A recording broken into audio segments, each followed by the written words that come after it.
오늘의 묵상 시간입니다. 오늘의 본문 말씀 이사야서 9장 1절부터 7절까지의 말씀을 통해 오늘 우리에게 주신 하나님의 마음을 우리가 함께 찾아보기 원합니다. 오늘 저희가 읽은 이사야서 9장의 말씀은 예수님이 이 땅에 태어나기 전 약 700년 전에 기록된 하나님의 말씀입니다. 오늘 본문 1절 뒷부분에 나오는 스불론 땅과 납달리 땅 그리고 갈릴리 지역은 모든 이 같은 지역을 가리키는 말씀인데요. 그 당시에 가장 고통과 멸시를 당했던 그 땅의 모습이 그곳에 있었죠. 이 갈릴리가 자리 잡고 있는 이 스불론과 납달리 지역의 영토는요, 이스라엘의 가장 변두리 지역입니다. 그래서 항상 국경을 맞대고 있는 이방 민족들로부터 끊임없는 침략을 받고 또 고통을 당하고, 게다가 이방적인 색깔이 강하다는 이유 때문에 같은 유대인들로부터 멸시와 천대를 받아왔던 그런 지역의 모습이었죠. 이렇게 예수님이 이 땅에 오기도 전에 그들은 이러한 흑암 가운데 있었습니다. 절망 가운데 있었죠. 그리고 끊임없는 전쟁이 계속되어 수많은 사람들이 피를 흘리고 있었던 겁니다. 바로 그때에 예수님께서 이 흑암 가운데 한 빛으로 오셨음을 이사야서를 통해서 보여주시고 계신 것입니다. 바로 이 세상을 구원할 메시아로 예수 그리스도로 말씀이죠. 이러한 예수님의 탄생으로 갈릴리는 더 이상 저주받는 땅이 아니라 멸시받는 땅이 아니라 희망의 땅이요 축복의 땅으로 일어날 수 있었던 것이죠. 그래서 오늘 본문 말씀에 이 땅에서 고난받고 멸시당하는 모든 사람들이 희망을 되찾고 회복될 것이라는 그 약속을 주고 계신 것입니다. 오늘 본문 2절에 보시면 흑암에 행했던 그 백성들이 큰 빛을 보았다고 말씀하죠. 그 빛이 누구입니까? 바로 메시아이신 우리 예수 그리스도의 빛을 의미하고 있는 것입니다. 여러분, 예수 그리스도는 바로 생명의 빛으로, 소망의 빛으로 우리를 찾아오신 것을 믿으시길 바랍니다. 절망적인 이 땅에 소망 되신 예수님의 오심으로 우리는 새로운 희망을 향해 나아가게 되었다는 것이죠. 그래서 저희는 우리의 소망 되신 주님을 힘써 따라가야 되는 것입니다. 그러기 위해서는요, 첫째로 우리가 예수님의 모습을 통해 자꾸 낮아지는 훈련을 해야 되는 것 같습니다. 예수님은 친히 우리에게 섬김이 무엇인지 보여주셨죠. 우리가 주님처럼 낮아질 수 있다면 우리가 무슨 일을 하든지 오직 주님의 이름을 높일 수 있다는 거죠. 빌립보서 2장 5절에도 말씀합니다. 너희 안에 이 마음을 품으라. 곧 그리스도 예수의 마음이니 그는 근본 하나님의 본체시나 하나님과 동등됨을 취할 것으로 여기지 아니하시고 오히려 자기를 비워 종의 형체를 가져 사람들과 같이 되었고라고 말씀하십니다. 그분이 무슨 형체를 가졌다고 말씀합니까? 바로 종의 형체죠.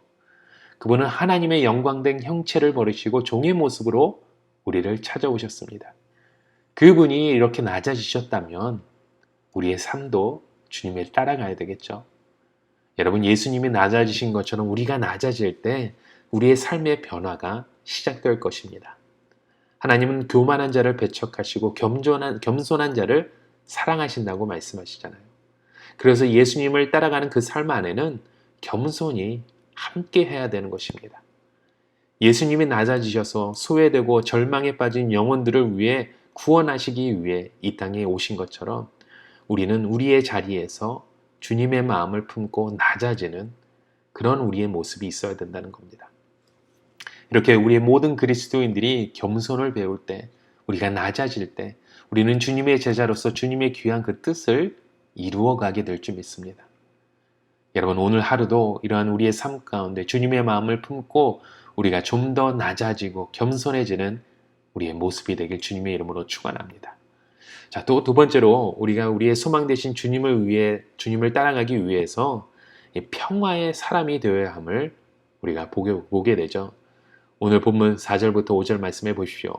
이는 그들이 무겁게 맨 멍에와 그들의 어깨의 채찍과 그 압제자의 막대기를 주께서 꺾으시되 미디안의 날과 같이 하셨음이니이다. 어지러이 싸우는 군인들의 신과 피 묻은 겉옷이 불에 솥같이 살라지리니라고 말씀합니다. 자, 예수님이 이 땅에 오기 전에 이 땅은 전쟁으로 가득 차 있었습니다. 힘 있는 자들은 연약한 자들을 억압하고 그들을 짓눌렀죠. 그러나 예수님의 오심으로 진정 이 땅에 평화의 꽃이 피기 시작했던 것입니다. 그들을 고통스럽게 하던 이 모든 멍에와 그들을 때리던 채찍과 압제하던 막대기를 그분께서 꺾으신다는 말씀이죠. 여기서 나오는 멍에와 채찍, 막대기는 바로 모두 이 노예를 다룰 때 사용하는 도구입니다. 그런데 이런 압제자의 도구를 모두 주님께서 꺾으신다는 것은 그들을 억누르고 그들의 모든 고통과 아픔과 압제가 사라지고 이 참된 평화의 기쁨을 누리게 하신다는 뜻이죠. 이 군인들의 신발과 피 묻은 옷이 불살라지듯이 모든 전쟁은 그치고 진정한 평화가 찾아올 것이라는 약속의 말씀을 주시는 것입니다.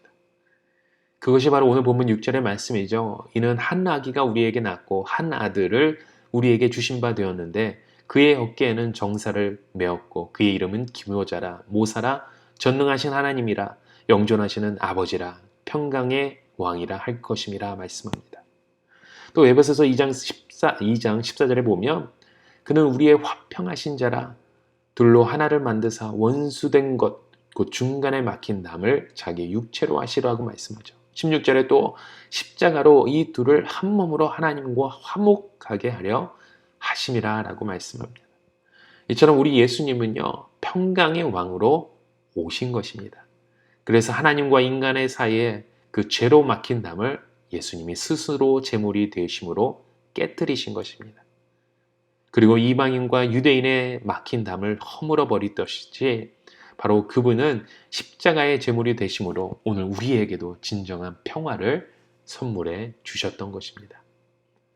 이처럼 오늘 저와 여러분도 우리의 삶을 통해 이러한 평화를 힘써 만들어 가시는 주님의 자녀가 되시길 소망합니다. 우리의 삶의 터전이나 교회나 가정이나 직장에서 우리의 모습을 통해 평화를 만드는 사람이 되십시오. 그것이 저와 여러분을 향한 주님의 뜻인 줄 믿습니다. 이런 뉴스가 2008년 12월에 있었습니다. 샌디에고 외곽 주택가에 전투기가 추락하는 사고가 있었죠. 엔진 결함으로 이 샌디에고 외곽 주택가에 비행기 하나가 전투기 하나가 추락해서 한국 사람이 살고 있던 집을 덮쳤습니다.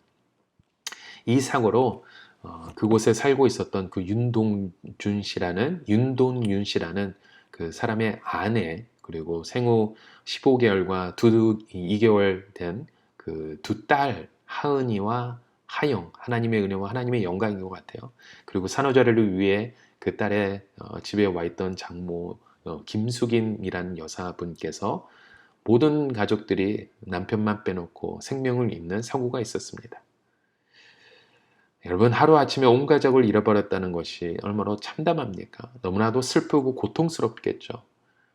그래서 혼자 살아남은 그 전투기 조종사가 참 원망스러웠을 것 같기도 합니다. 그런데요, 이 남편이 윤동준 씨는요, 그 가족의 장례를 위해 장례식에서 이런 말을 했었어요. 이 조종사를 위해 기도해달라고. 그도 고통스러운 시간을 보낼 수 있을 거라고. 자기는 이미 이 조종사를 용서했다고 고백합니다. 오히려 이 조종사를 위로하는 그 남편의 모습, 우리가 참 생각해 보게 됩니다.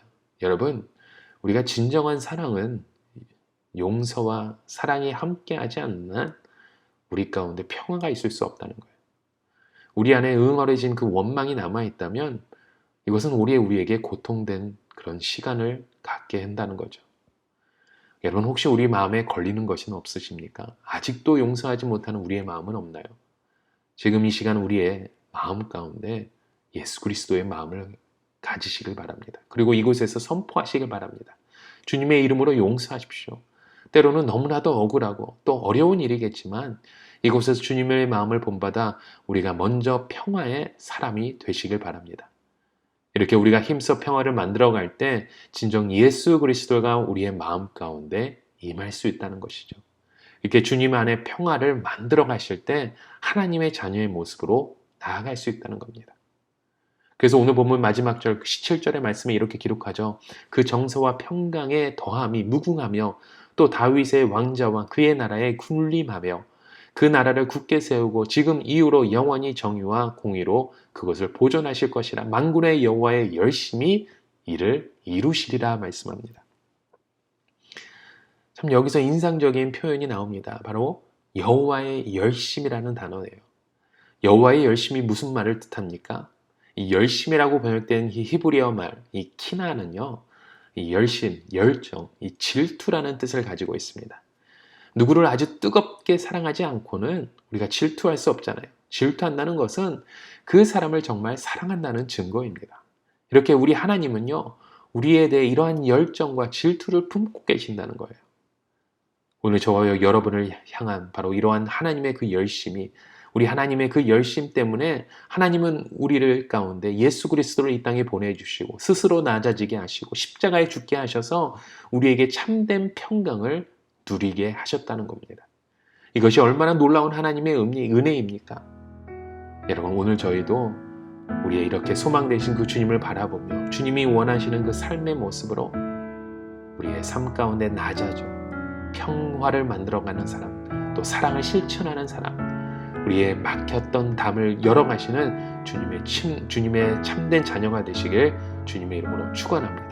이런 하나님의 능력 가운데 나아가실 수 있는 저와 여러분의 하루가 되시길 주님의 이름으로 간절히 축원합니다. 우리 함께 같이 기도하시겠습니다.